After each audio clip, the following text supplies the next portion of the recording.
Koreans are well-balanced souls, even though they slam my Uber car's door. Last semester, when I got back to college, I met a Korean woman, and I developed a deep feeling of friendship with her. Not just because of her beauty, virtues, and young appearance, but also because of her intelligence. She's from South Korea, and joyfully I got involved in Korean culture.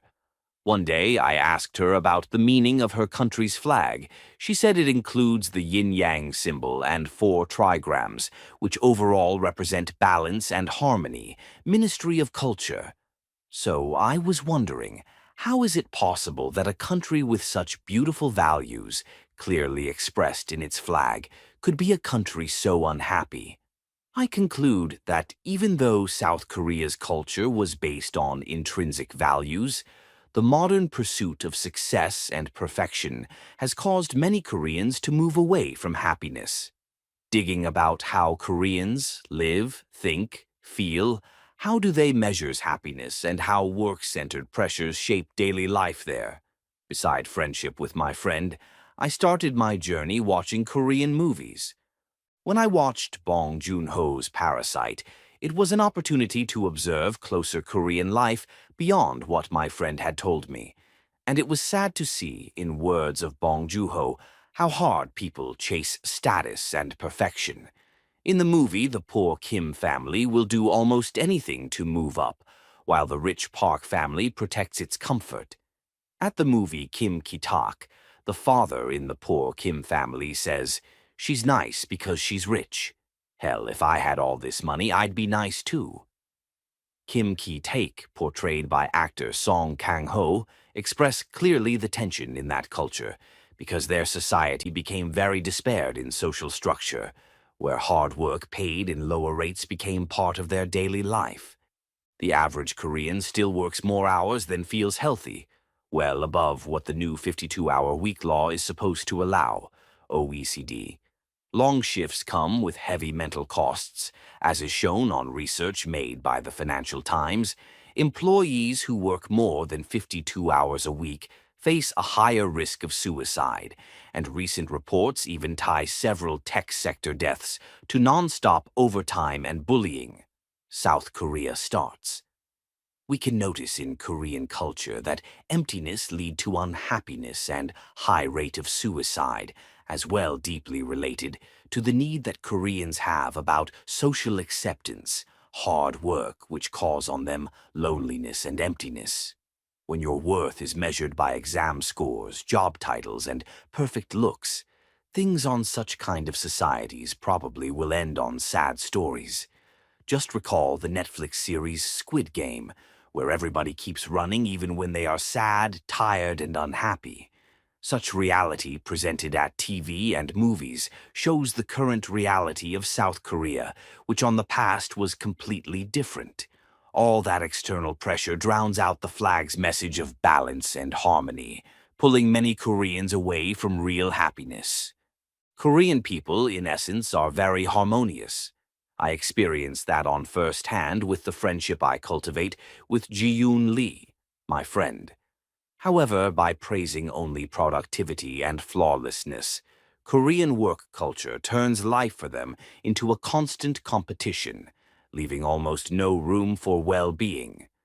Their original traditional values like harmony and inner peace have been forgotten, even though they're part of their original culture, which is reflected on their flag, where the red and blue taguk in the center shows yin and yang in perfect harmony, while the 4 black trigrams, heaven, earth, water, and fire, guard a white field that stands for purity and calm, ministry of culture. Travel writer Janet Kim Long teach us that, long time ago, villagers followed Musok, Kendall, Laurel, whose rituals were meant to decrease human suffering and ensure a more harmonious life. Korean Cultural Insights.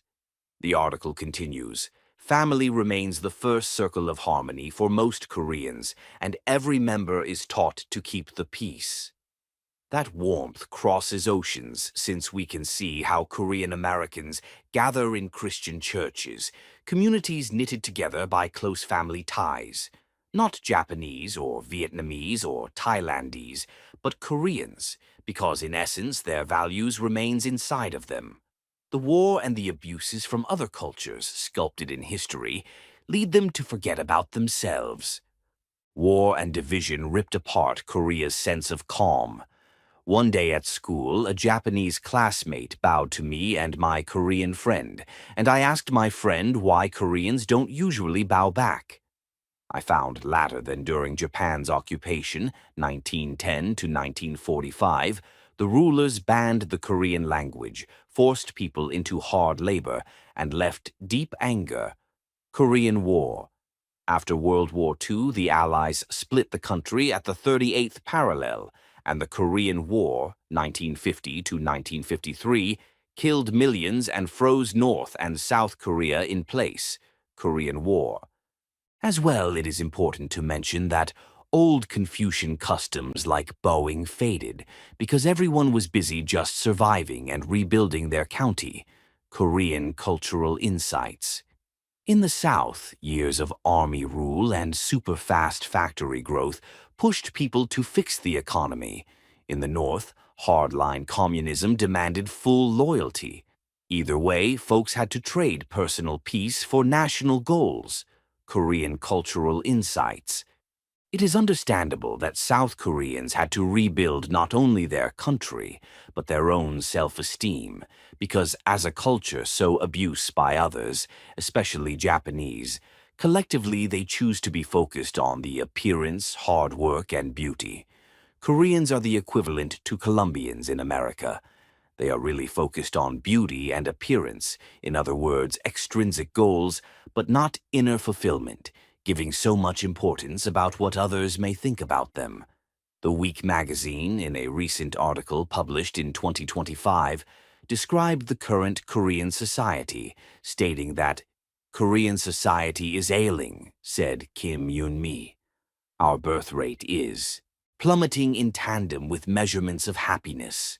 The suicide rate just hit a 13-year high, and more people pass away alone, unnoticed. The thread tying together these heartbreaking warning signs is unbearable loneliness, which affects an estimated 1 in 5 Koreans. We share some of this with other advanced economies, where the elderly are isolated and the young isolate themselves, watching YouTube alone, instead of hanging out with friends. But in South Korea, the loneliness epidemic is worsened by the shrinking economy that has pushed many older people into poverty and left our youth overwhelmed by uncertainty about the future. As a society, we've become withdrawn, missing out on normal social activity, such as chit-chat with a shopkeeper, or even the seemingly trivial act of making eye contact. It doesn't help that our intense culture of competition discourages empathy and reciprocal relationships from an early age.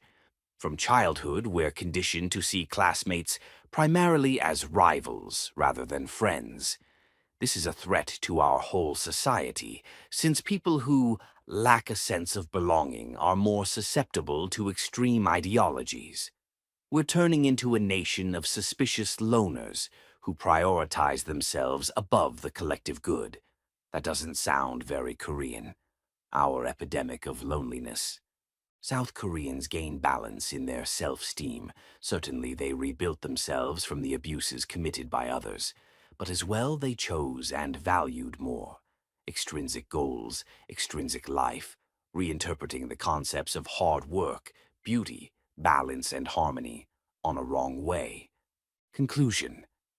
Truly, I can see the modern pursuit of success and perfection has caused many Koreans to move away from happiness, even they had other values based on well-being. When non-stop work and clashes with other cultures pile up, pride often pushes people to prove their worth to the world. Staying balanced is not easy. Many of them just will swing to the opposite extreme and forget about themselves collectively. Korean people chose the way to raise themselves, rebuild themselves, taking or recovering some of their original cultural values, but leaving behind the core teachings of their ancestors. It has been shown clearly how Koreans chose going to the extreme, exalting beauty, others' opinion and hard work, forgetting shamanism, love, and just flowing with nature as Tao and Confucius taught them. I hope my friend may read my essay and inspire her to go back to herself and rescue on herself the original values of her culture, because Koreans, I believe, have too much to offer to the world, so they, or she doesn't have to be shy to express the love and passion and wisdom they keep on their heart. They have the beautiful mission to show other cultures, not only Hyundai cars or Samsung TVs or kimchi, but more than that, the beauty and harmony they have. My friend can start inspiring others, including me, here in America, the beauty of their ancestral values.